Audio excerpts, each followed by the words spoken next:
COVID-19 has taken a heavy toll on our people, societies, and economies. The virus is still a dangerous threat. We must strengthen our public health systems. More than 1 billion jabs have been administered so far globally, raising hopes that we can soon return to a more normal life. Italy holds the G20 presidency this year, and we believe addressing the pandemic remains our foremost priority. Only an effective synergy between science and governments can ensure that the worst of this pandemic is behind us and that we are better prepared for the future. Health is a global public good. It must be accessible to all people in all countries. And this is why the Italian G20 presidency and the European Commission decided to host a global health summit on May 21st in Rome. Together, we want to agree on a Rome Declaration of Principles. Such principles can be a powerful guide to prevent future crises and to be more resilient in the face of future global health threats. Billions of people around the world urgently wait for answers, not only to fight this pandemic, but also to be better prepared for the next one.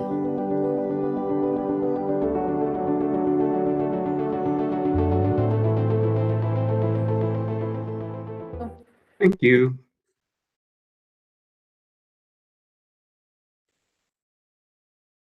Okay, that was a quick 20 seconds. Go ahead. Thank you. Good morning, everybody, and welcome. My name is Steve Trumper, and I'm the CEO of Creatio. As you may be aware, Creatio is the city's innovative new real estate agency, and our mandate is to provide a strategic planning focus to the city's very large real estate portfolio. I'm very pleased to be here today with my fellow panelists to announce a terrific new city building project. In our view, this represents a true collaboration between Creatio and a great number of city divisions and agencies, and I'd like to particularly acknowledge the support and cooperation we've received from Toronto Fire Services in bringing this project forward. At this point, I'd like to turn the virtual mic over to Mayor John Tory and have him tell you a little bit more about this exciting project. Mr. Mayor? Well, Steve, thank you, and good morning, everybody. It's been quite a week for the city in terms of very positive news, some not so positive, but mostly very positive on the transit front, the housing front, and now this, which I think is going to be something that will be seen as people have a chance to take a look at it as a very exciting and a different kind of deal being done in the heart of downtown Toronto. And I'm very pleased to be here today with the local councillor, Joe Cressy, who's been very helpful in bringing this about. With Deputy Mayor Anna Bailão, who is a member of the board of directors of Creatio, and of course with Steve Trumper, the CEO of Creatio. And it's a chance for us to project that will happen on two city-owned properties, 260 Adelaide Street West, which is currently home to fire station number 332, and 229 Richmond Street West, which currently operates as a surface parking lot / temporary patio. But it's as you'll hear from going through the chronology of this event, is something that is owned by the city, having been acquired fairly recently. And the acquisition and the existence of the fire station on the property that it does gave us a unique opportunity to do something outside the box and to think about city planning differently. The Creatio, it wasn't named that at the time, but it was very much something that I initiated as mayor, because I felt that at the time what we had is a lot of different places in which decisions were being made, sometimes not strategically or certainly not as part of a broader strategy on real estate by different agencies and groups that had control of or managed or owned real estate that really belonged to the city as a whole and to the city at large. And so we initiated a process that led to the creation of an organization that was meant to be able to deal with this more strategically, and that organization ended up being named Creatio. And this is a really good example of the work they're doing on a number of fronts, but this is something that is of fairly high profile. City Hall, the City Council, approved as far back as 2019 the relocation of Fire Hall 332 to Metro Hall. At the same time, the city also approved the acquisition of a privately held property located on Richmond Street West. It came up for sale, and it was one of those opportunities where, again, a lot of people saw Create.to incorrectly as an organization that was meant to somehow dispose of or monetize or just develop real estate, when in fact, one of the things that Create.to was set up to do was to make acquisitions from time to time that could fit in to a broader strategy as to how you could accomplish more by making sure you did that. And the Create.to board of directors approved the acquisition of this land. It was, of course, approved by the city as well, and then set about developing a master plan that we're going to share with you today. Create.to did work with a bunch of divisions. Steve has mentioned in particular, of course, the Toronto Fire Service, which was instrumental in making this happen, but it also included the paramedic services, children's services, the parking authority, city planning, parks, forestry and recreation, city real estate management, the housing secretariat. I mean, it really was a citywide whole of government effort, which is the way this was intended to work, that you could look at this from the standpoint of the whole of government and the benefit to the city as a whole. And they developed a business case that would give us a significant city building opportunity on business-like terms. So through the collaborative effort, the fire station at 260 Adelaide Street West was identified as an opportunity for us to unlock a high value site while at the same time addressing a state of good repair backlog. And that really is a win-win. So the project will see the relocation of Fire Station 332 into the south-facing podium of Metro Hall. And this new modern facility, because of the overall transaction, will be able to be put in place at no cost to the Toronto Fire Service. The move will then free up, of course, the Adelaide Street site, presently where Fire Station 332 is located, for redevelopment. And this is precisely Create.to's mission, to unlock opportunities and to look at city building differently from a citywide lens involving a whole bunch of different city entities. So the approach ensures that multiple parts of the city services are included in these new projects as they are contemplated and then built. So this won't just be a new building that's involved here on the Adelaide Street site that houses as well a new EMS facility. It will include affordable housing. It will include parkland. I think that's something very significant in the context of the heart of downtown Toronto, and an area of very intensive residential and commercial development. We are taking a surface level parking lot, which if you go and look at it is how it exists today. It does have some tables on it for use when the beloved patio season comes, but we are turning that into a new relocated state-of-the-art fire station and a new paramedics post. 196 new units of affordable housing, always a need, of course, and that's right alongside market housing, so that again it's a mixed development in terms of the housing stock.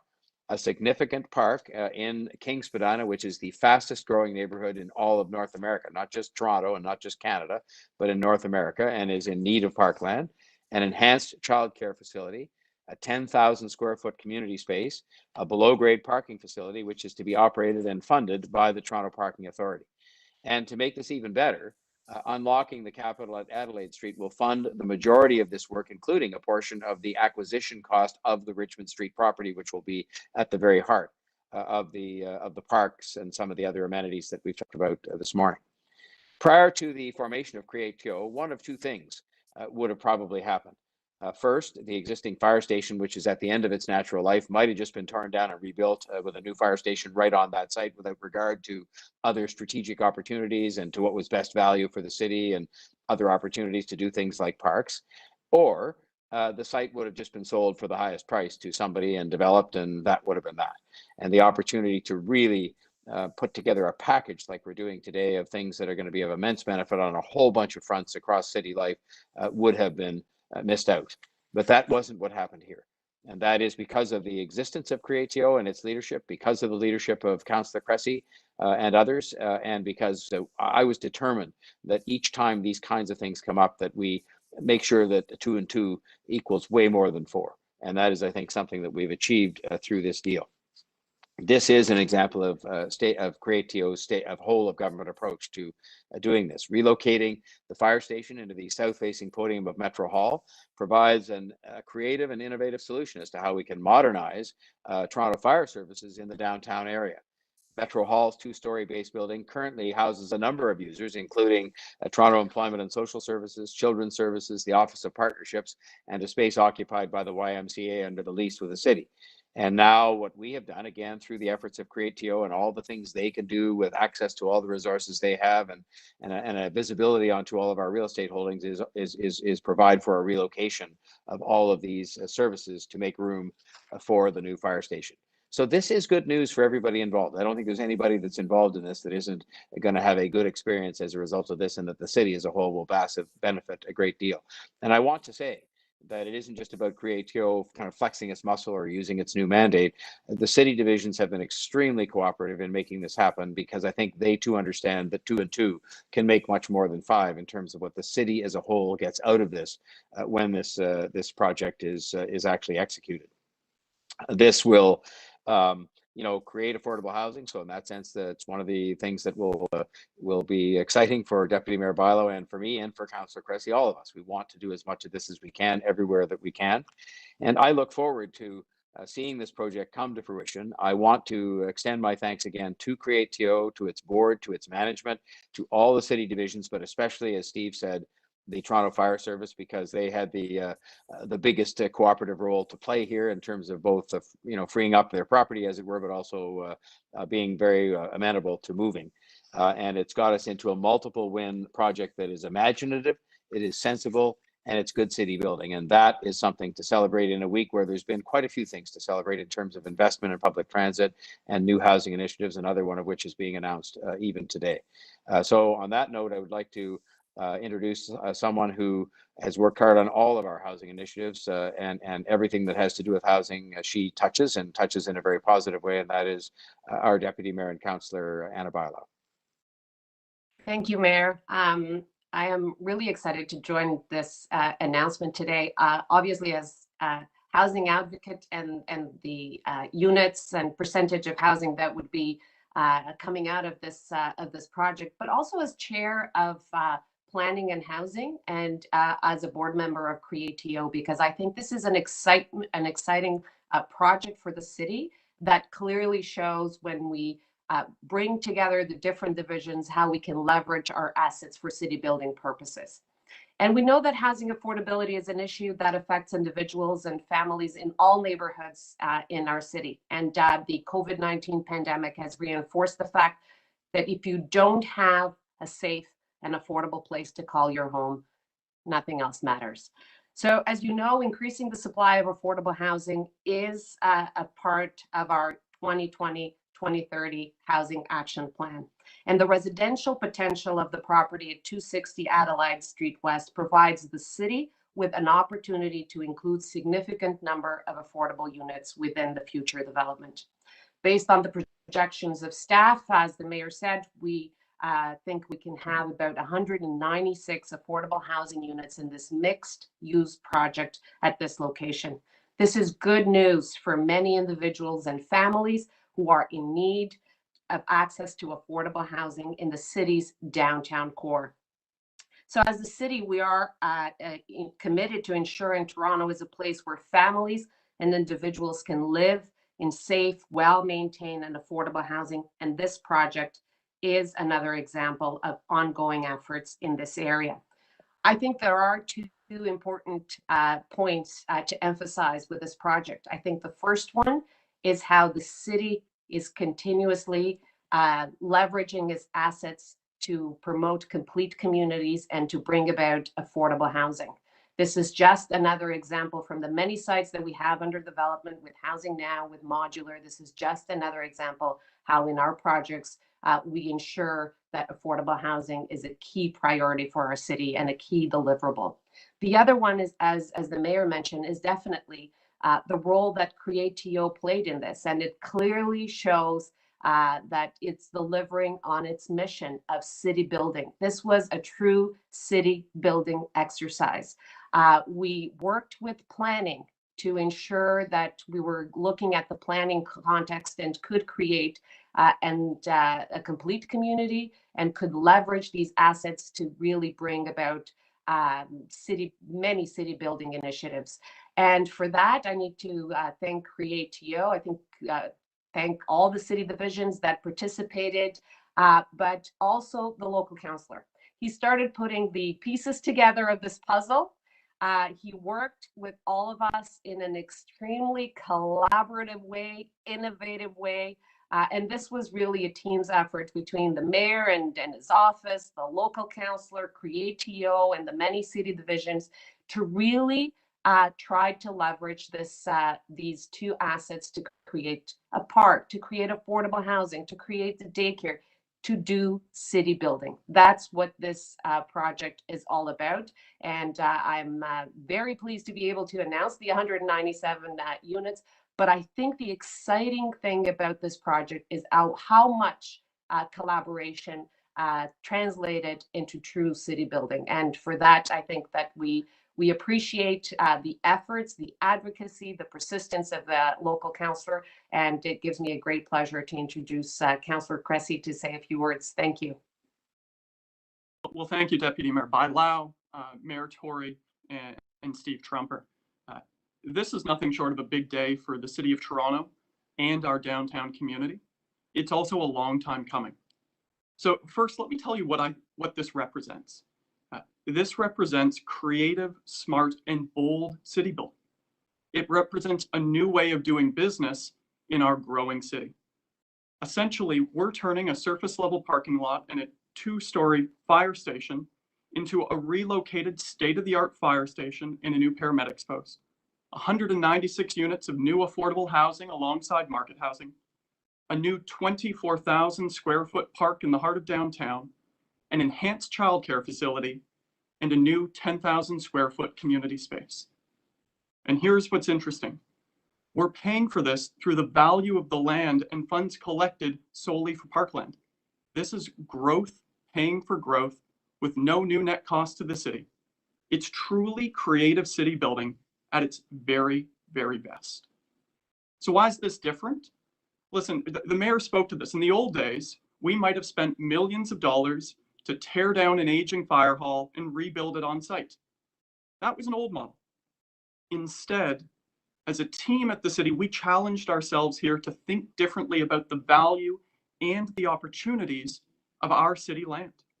Instead, 12 city divisions came together alongside an adjacent private landowner, and we're turning that single fire hall and parking lot into a new neighborhood, a more livable and a more affordable neighborhood.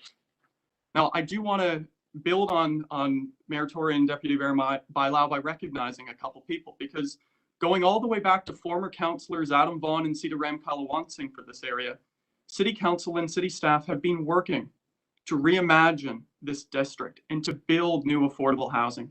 And so this project truly has been a long time coming, and it would not have been possible without the leadership of our civil service across 12 divisions, with Toronto Fire Services, City Planning, Parks, Forestry, and Recreation, and so many more working to make this happen.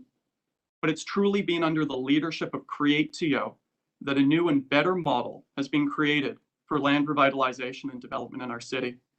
And often it's the case that as elected officials, we have the privilege of making the announcements, and sometimes it's the hardworking civil servants who are doing the hard work.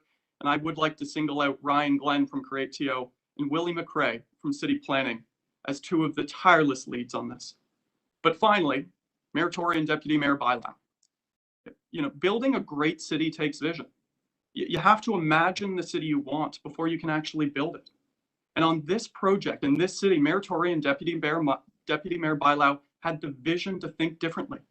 And I'm simply thrilled to have partnered with them, along with our city staff, to make it happen. And with that, I'll turn the floor back to Steve Trumper. Thank you. Thank you very much, Councillor, and thank you throughout for your support throughout for this important project. It does take a lot of coordinating, a lot of organizing, and a lot of quarterbacking, and thank you for the role that you've played in that. I'd also like to echo your thanks to the city staff who have been involved in this project. It literally takes hundreds of hours to pull a project like this together. And I'd like to specifically thank all the staff who've worked on it and will continue to work on it in the coming months and years. I'd also like to thank our development partner and neighbor, Center Court, for their assistance in bringing this project to the point where it is today. We're very excited at CreateTO to be bringing this project forward to you today and to take a leadership role in hopefully bringing it to fruition so we can all be at the ribbon cutting a number of years from now. We'd be pleased to take questions from the media now. Thank you, Stephen. Before we're going to begin the media Q&A, we just got a few photos to show you of what the project will look like. And they will be in the news release as well for the media who are on the line.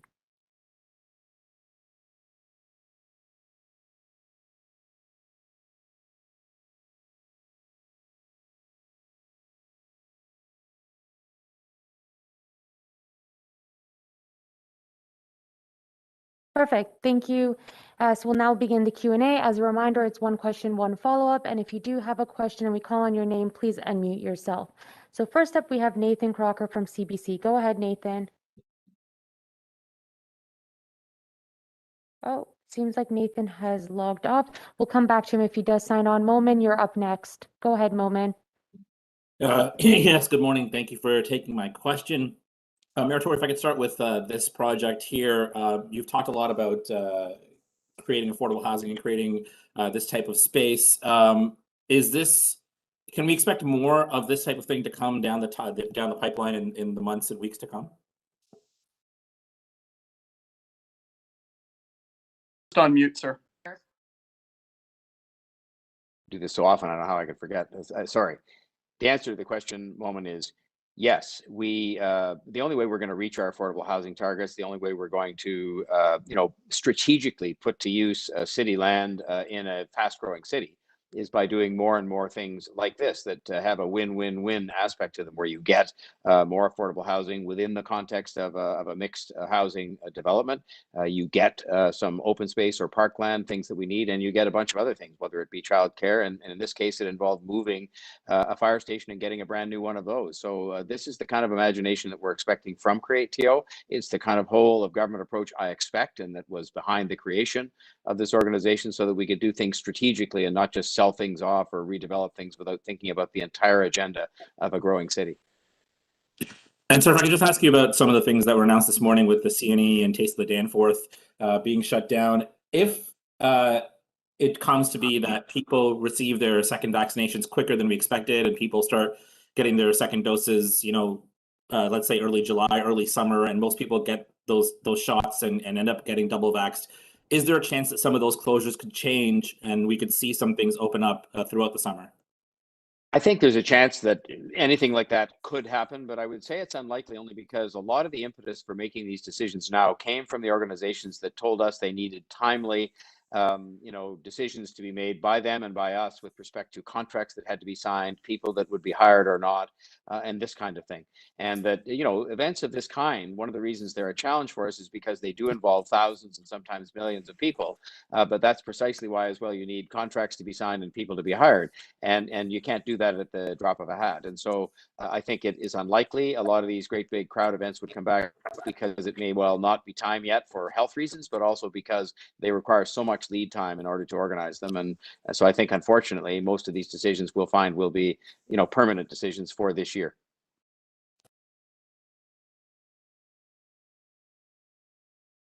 Thank you, Moment. Next up, we have Jennifer Pagliaro from The Star. Go ahead. Morning, everyone. I just wanted to start by asking about sort of the difficulty that arises in creating this downtown park space, given the LPAT decision about rail deck and the amount of time that went into actually creating the space for this site. When you zoom out, you see there's Grange Park and David Picot Square, but for people moving into the downtown core, which we know is happening rapidly still, there's not a lot of places for them to sit outside on a patch of grass. I'll start, and maybe others want to pick up on this. It's definitely a challenge when you're dealing with the downtown, especially a fast-growing and very desirable downtown like that of the city of Toronto, to find ways in which you can get parkland. This is an example of the kind of creative transaction where, frankly, we could afford to do that. And there's been this misunderstanding created by the decision of an unelected board of people who substituted their judgment for that of the city government, that the city didn't do enough to try to acquire the air rights for Rail Deck Park. Well, we did, and we had it appraised, and we sat at the table and used the appraisal as a basis, which you normally would do, to try and acquire these. And the price that was being asked for was several times the price that we were told. And so what do you do when someone won't budge off that? And so we ended up with this tribunal making the decision it did.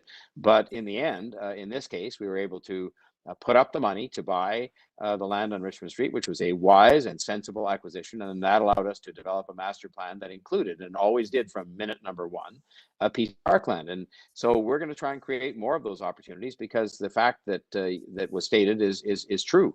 There is not enough parkland now, given the number of people who are moving downtown. And the fact we have all these people living downtown is a huge plus for the city of Toronto. It's a huge plus that attracts people here from around the world, because they want to live in the downtown of a very vibrant, dynamic global city. But we haven't done everything we need to do on parking and parkland, and I'm determined to make sure that we do that. Even if we're thwarted in this particular moment in time with this chapter of Rail Deck Park, we will move forward and get more opportunities like this and others to create parkland and even more of it. If I could expand on that, Mayor, if you don't mind.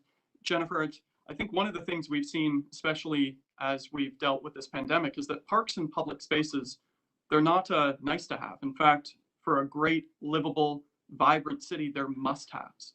And that's been truly affirmed and demonstrated during COVID. And so as we continue to grow in this booming city of ours, I think this plan in front of us today at Richmond and Adelaide demonstrates the need to be more creative and bold in how we build those livable and affordable neighborhoods, to look at opportunities, whether it's existing city-owned or privately owned parking lots, to look at opportunities like the Bentway underneath the Gardner, to be more creative around how we create those necessary public spaces, but also to not see these conversations as how do you simply build a park? Rather, it's how do you accomplish all your city objectives? How do you build affordable housing? How do you provide the emergency services for a growing city like fire? And how do you provide and create those new parks and open spaces? And that really requires us to think more creatively about the value and opportunity of our land.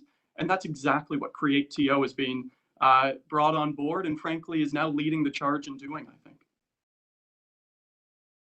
And can maybe both of you and maybe staff comment on just the financing of it? You know, Councillor Cressy, you talked about this being solely growth, paying for growth. You know, in the past, some of your colleagues and other elected officials have called the Section 42 funds, you know, slush funds that councillors are just pouring money into. But I understand that the value of the parking lot site to be quite expensive, and so it's not as simple as taking the cash in lieu from a single new development and then creating a park. I wonder if you can just speak to having to sort of build up the funds and amass the funds to purchase a site like this.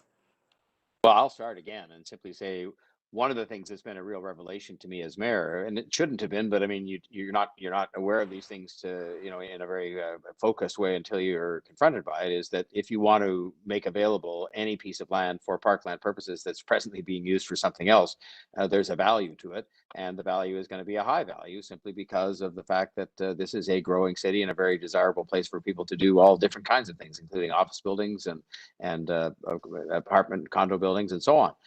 So what we did here that was probably the boldest part of this was actually upfronted the money as a city to buy this piece of land on Richmond Street when it became available, which then gave us the latitude to redevelop the Adelaide Street site, which paid for most of the park and everything else, but it did need to be supplemented by the funds that were accrued for precisely this purpose. And so, people can call these funds any kind of names they want, but in the end, when it came to a unique opportunity we had to create a park in the heart of one of the fastest growing cities in North America, we had the money thanks to the fact there had been that money set aside over time from other growth to actually establish this park, which I'm sure will be well used by the people who live in the very buildings that helped to pay for it. And that's the way the system is meant to work. And the only thing we did in this case was to facilitate a lot more happening by combining this with the opportunity to redevelop the Adelaide Street site, moving the fire station and so on. Joe? And Jennifer, I would argue that this is creative city building at its very best, including how it's financed, because this is being financed through the value of the land, as well as funds collected from developers that can only be used for parkland. And so it's growth paying for growth without any new net cost to the city in a model that is 53% driven by parkland contributions and 43% driven by the value of the land. And that is so creative, so strong, and it's an exceptional net benefit to everyone in the city because it's growth paying for growth, which benefits us all. And if I could just add, also being creative and bringing these sources of funds has allowed it to leverage. That's how affordable housing was also built, that we could leverage the Section 42, the value of the land, freed up some of the funds to create the affordable housing from the value of the land, a little bit of Section 37 for Councillor Cressy as well. So that's the creativity that was involved in this deal. It was absolutely a growth paying for growth. All the sources of fund came from the growth that was happening in Councillor Cressy's area, but it allowed us to leverage off each other these sources of funded to create all these city building initiatives. I'll just conclude, because I think everybody said the same thing, which is, to simply put, the existence of these funds that are sometimes criticized, this deal could not have worked if it wasn't for the ability that Councillor Cressy had and his willingness, because he has a lot to say about it as the local councillor, to put those funds forward for exactly the purpose for which they were intended, which is to produce local benefits in the form of a park, a childcare facility, the affordable housing. I mean, it's a long list of things that we're getting for this, and that's exactly what these funds were intended to be accumulated for and what they're being used to do. But he had to say yes to that. In fact, he did more than say yes. He kind of helped us to lead the charge on this. Thank you. Next up, we have Adrian from City News. Go ahead, Adrian. Morning, everyone. Thanks so much. Back to the CNE, Mayor Tory, if you don't mind. I know you put out a statement this morning. CNE speaking later today. Are you concerned about the viability of the CNE into the future after they were forced to close because of COVID last year? They had said that they were on thin ground, and now a second year, this might put them under. As mayor, I have a concern about a lot of organizations, including the CNE, but including many businesses, nonprofit organizations who have been badly hurt by the whole COVID experience. And that's not because anybody intended to hurt them, but it's because it's been a global pandemic none of us expected or I could have foreseen. And I think our job now is one by one with all the small businesses and then organizations like the CNE to sit down with them as a community or individually and find a way to be helpful. And certainly the city last year, in terms of the forgiveness of some amounts they would have had to pay to the City of Toronto through Exhibition Place.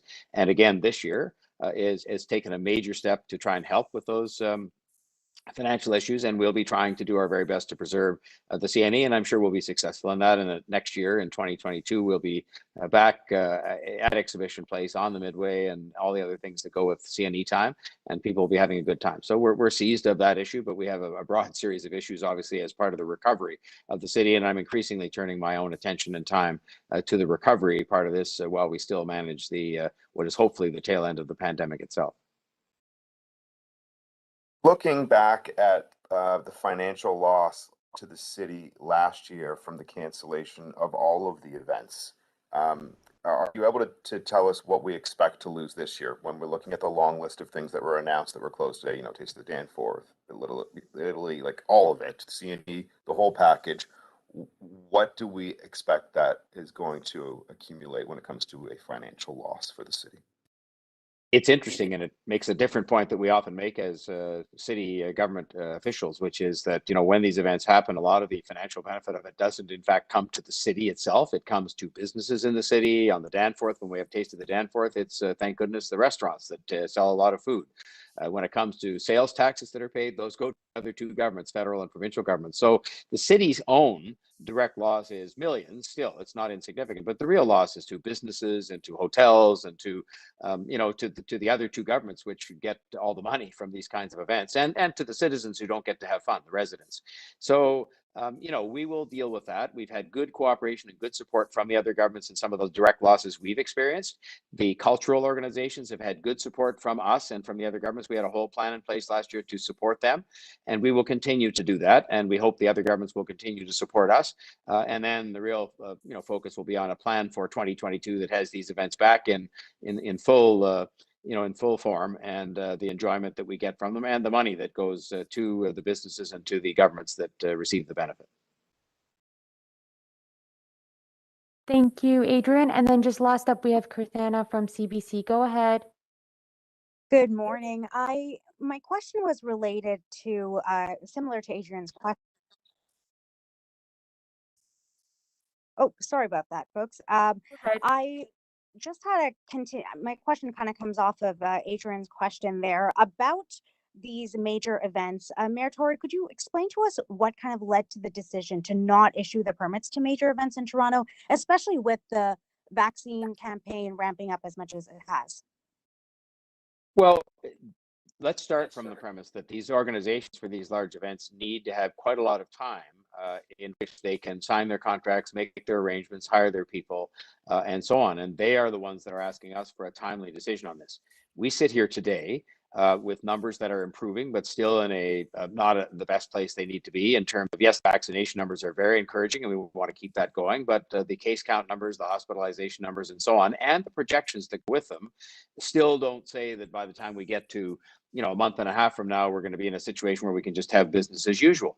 And so that's where a difficult decision comes into play, both for the city, but also for these organizations to say, well, do we want to commit ourselves to potentially millions of dollars in contracts, hiring all kinds of people for an event that, may not be possible to carry out? If you think about trying to carry out the Taste of the Danforth or the CNE at half speed, I mean, how could you say, well, you're going to have one that has half the crowd because we need to have spacing, or or how are you going to enforce a mask policy if that's something that's still desirable at that time? So with that kind of certainty, that's why these organizations need a timely decision by us. And so we're the ones, unfortunately, that have to sort of make that decision in the end, but with huge input from them as to whether they're going to take the risk, put out their money. In many cases, they're nonprofit organizations to hire up and sign contracts and so on. And so that's the decision we've just made. And we've made it through to effectively Labor Day. And I hope that post Labor Day will be a whole new world that will be not business as usual, but will be much better than we see today and much better than we might see 4 weeks from today.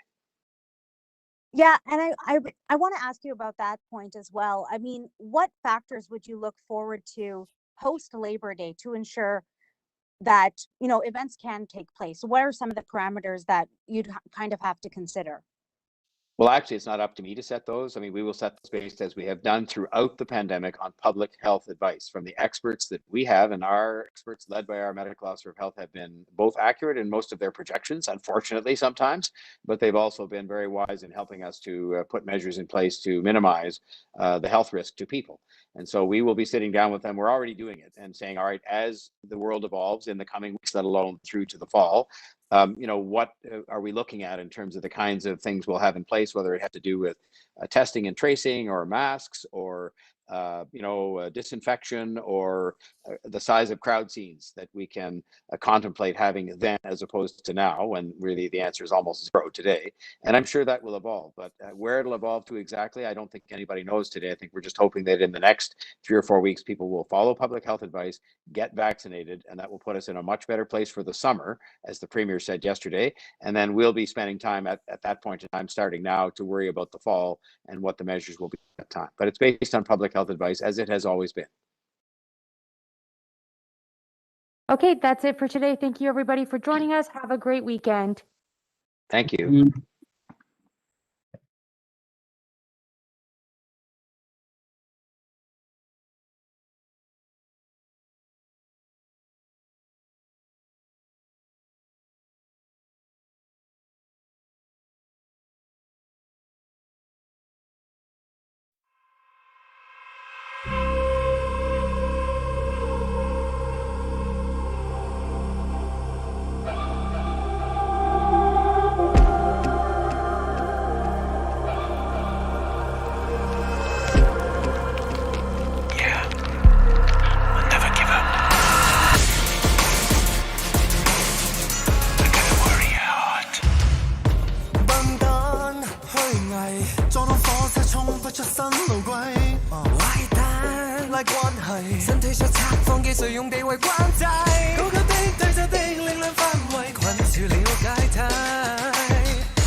膽遭攻擊有了準備，浩浩蕩蕩迎來另一新世紀。越鬧越熱鬧是轉機，越靜默越寂寞難有驚喜。運用念力凡人亦都可以飛，拆去幾多關卡，多了幾多怪卡，擁抱它，以新血灌溉天地。我捉緊獨有氣魄，靠節拍吹散困惑，無視踐踏，鑄造盔甲，出發攻塔，將程度規格逐一擊殺，用寒與血作抵押，無懼孤注一擲。新基因辛苦死後浪面前，變化快着舊軟件，變化弄着舊日經典。新規則新老細做實驗，實驗一次火，成員未退出陰暗面，成敗都正面，以閃光燈着地球大作戰，以避高峰大預言一個10年。冇一次欠，發一次電，決定型越要變，越激動越要變，超過出火星軌跡，快過閃電，浩浩蕩蕩迎來另一新世紀。越鬧越熱鬧是轉機，越靜默難有驚喜。運用念力凡人亦都可以飛，拆去幾多關卡，多了幾多怪卡，擁抱它，以新血灌溉天地。Never give up, never give up, I got a warrior heart. Never give up, never give up, never give up, I got a warrior heart. 封閉嘅態度，我畫上句號。新世界創造一班被選中嘅細路，不驕不傲，不斷變化再進化，入不連場風暴。信號收到，出發偉大航道。標準有新嘗試，摩打有新電池，殘舊配件很友善，停頓再開始。新的古蹟，新的史詩不設定義，輾轉反側即將湧出新一批有志。